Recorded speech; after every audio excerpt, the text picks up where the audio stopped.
Masayang araw po, mga ka-PL. Dahil undas po ngayon, usapang multo muna tayo.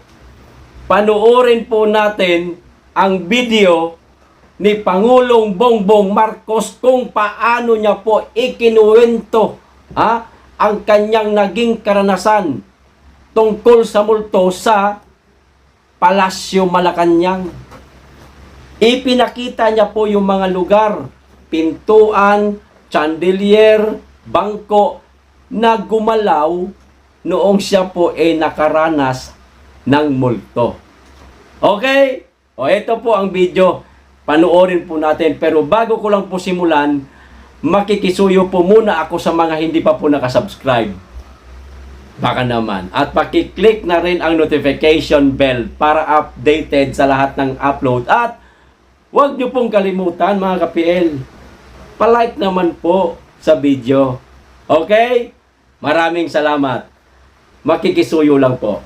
Basahin ko lang po itong napakaikli lang mula po mismo sa pahayagan mga ka-PL na ilathala ho kasi. Patunay po na totoo ang kwento ng Pangulo at ang kanyang naging karanasan tungkol sa multo sa palasyo. PBBM, ayan kinuwento mga multo sa Malacanang. Kita nyo na? Dahil panahon ng undas, kwentong multo ang tema ng lingguhang vlog ni Pangulong Ferdinand Marcos Jr. kung saan kinuwento nito ang mga naging karanasan sa mga multo sa palasyo noong kanyang kabataan. Napakaraming multo po sa palasyo. Kaya pala nung matapos po ang halalan, tinanong ang ating Pangulo ng isang reporter, di ba, natatandaan niyo po ba yon?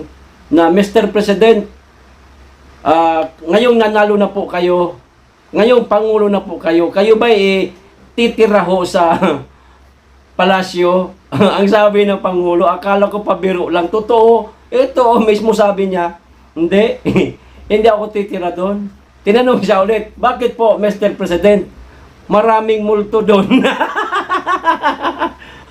Ito na, lumabas na po yung sinabi niya, matagal na po nung pagkatapos po yun ng halalan, panalo na po siya noon.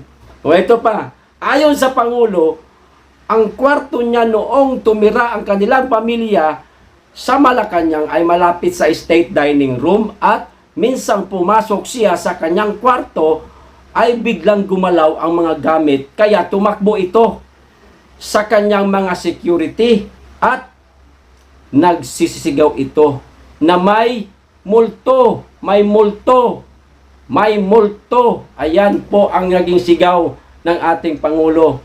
Ngayon, panoorin na po natin ang video mga ka-PL. Nakakatakot po talaga. Mga sound effect pa lang, nakakatakot na. Eto na po.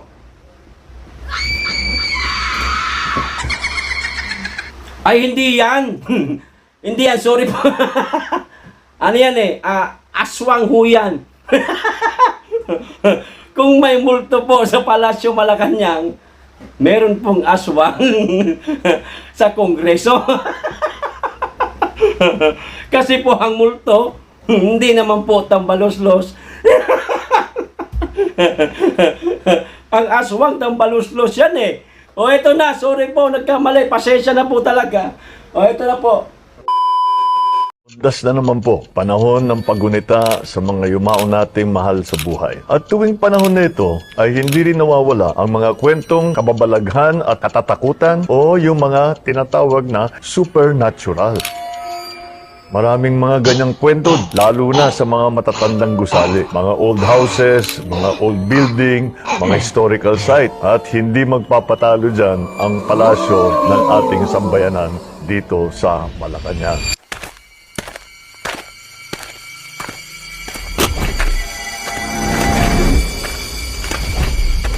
Itinayo ang Malacanang noong mga 1750s ni Don Luis Rocha Camina.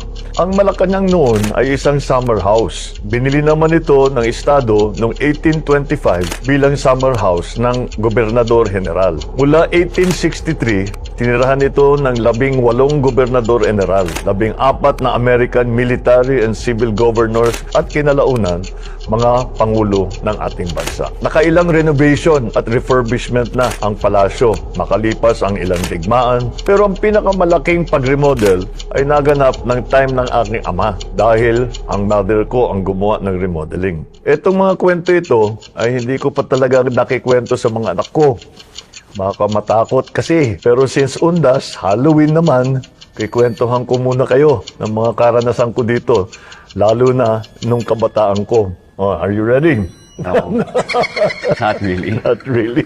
Pero sige. Never mind. We're Let's go! Dito mismo, dito sa tinatawag na reception hall, nung una kaming dumating dito sa palasyo, yung mga security namin paggabi, dito natutulog at naglalatag sila dyan ng kama at dyan sila natutulog. At balitang-balita na kung minsan sa gabi ay may dumadating na ginigising sila na ang tawag nila si Father Brown. Sabi ko, bakit sino po si Father Brown? Nung tinignan namin ang kasaysayan dito sa palasyo, meron daw talagang Father Brown na Amerikano na dati, nung panahon ng Amerikano, ay nandito nagtatrabaho. At ngayon, mukhang hindi na umalis dito sa palasyo. At pinupuntahan nga ang ating mga security natin. Paggabi, meron daw silang nararamdamang gumigising sa kanila. Baliwala na sa kanila. Sabi ko, kagabi, ginising na naman ako ni Father Brown. Nung ako'y nakatira sa isa dun sa mga guest room at ginagawa yung kwarto ko, kasama dito sa, malapit dito sa tinatawag na state dining room kung saan kami mag-cabinet meeting ngayon. Minsan, gabing-gabi na, umuwi ako, sinasara ko lang yung pintuan mula doon sa kwarto ko. Pagbukas ko ba naman ng pintuan, nakita ko biglang gumalaw yung mga tuwan. Nagsisisigaw ako dito. At tumakbo ko. Sinabi ko, sinuko ko sa security. Sabi ko, may multo, may multo, may multo. Sino yan? Si Father Brown lang siguro yan. Oh.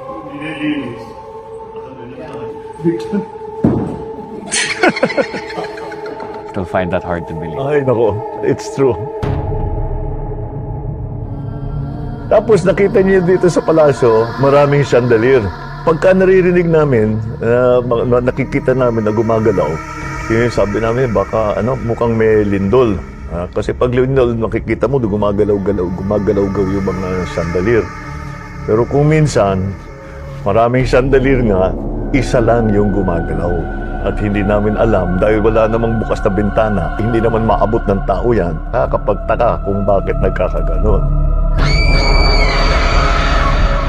Ito, nagpupulas na pag-isa. Kagabi, isasara yan. Sa kabiyan, pag naman lock yung nakasara. Ay, nandun. Pagbalik siya, mas narado na yan. So, pinabayaan niya. Pagbalik na naman, sarado na naman. Kung minsan, lalo na paggabi at nag-iisa ka, lalo na pagpaakyat dito sa front room, yung formal na hagdan na papasok sa palasyo, minsan, actually ilang beses nangyari sa akin, pag akyat ko na ganun, ramdam ko na may nakatingin sa akin dun sa likod. Kaya, pag tingin mo na gano'n, ramdam sa likod na tinitignan ko pinalabas. Patras tuloy ako paakyat dahil nakakatakot, dahil alam ko na talagang alam nyo naman kung minsan, pag naglalakad ka, manaramdaman mo pag may nakatingin sa'yo, yung may sumusunod sa'yo. Ganun ang pakiramdam ko.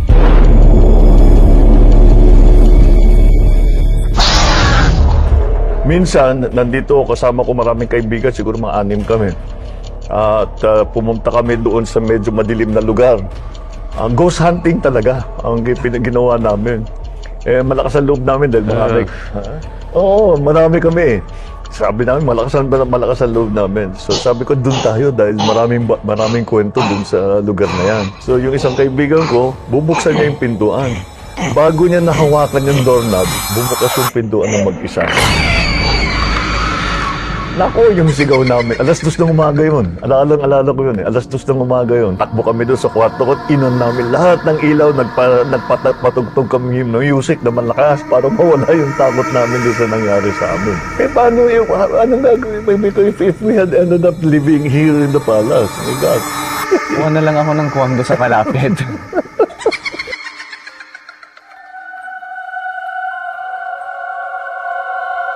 Yan po ang mga kwentong kababalaghan ng makasaysayang palasyo ng Malacanang. Sa lahat po ng magbabakasyon o out of town ngayon, mag-ingat po tayo sa biyahe. Panatilihing malinis ang ating mga sementeryo at ingatan ang inyong mga kagamitan. At kung meron man bibisita sa inyong mga multo, kumustahin ninyo para sa akin. Isang mataimtim at payapang undas sa ating lahat. Oh, ayan, nakita nyo na mga ka-PL, ha? Kung may multo sa Palasyo Malacanang, eh meron din pong aswang. Ha? Sa Kongreso. Sorry po, nagkamali po talaga kanina. Ngayon ang tanong, totoo ba talaga, ha, na may multo, mga ka-PL? Kayo ba nakaranas na minulto? Ako ho kasi, ilang beses ko nang naranasan yan. At patunay po na may multo. Noong muling pagkabuhay po ni Hesukristo, nagbalik po siya sa lugar kung saan sila nag-uusap-usap at ginaganap ang huling hapunan o ginanap ang huling hapunan. Di ho ba? Natakot ang isa sa mga apostolis niya na paatras, hindi ko lang matandaan kung anong pangalan. Pero, ang nasabi po ni Hesukristo, huwag kayong matakot. Hawakan ninyo ako. May buto at may laman. Hindi gaya ng kinatatakutan ninyong multo. Maliwanag? Kung walang multo, maaaring hindi nabanggit ni Hesukristo ang salitang multo. Nabanggit nga ni Hesukristo ang salitang multo. Maliwanag po na may multo. Di ho ba? Sinabi niya hawakan ninyo ako. May buto at may laman. Hindi katulad ng kinatatakutan ninyong multo. Okay? Kung kayo po hindi pa nakaranas ng multo, wag niyo na pong pangarapin na maranasan ninyo at nakakatakot ho talaga. Ako, ilang beses ko na pong naranasan. Okay? Hanggang dito lang po. Maraming salamat sa inyo lahat. Mag-iingat kayo lagi. Be blessed.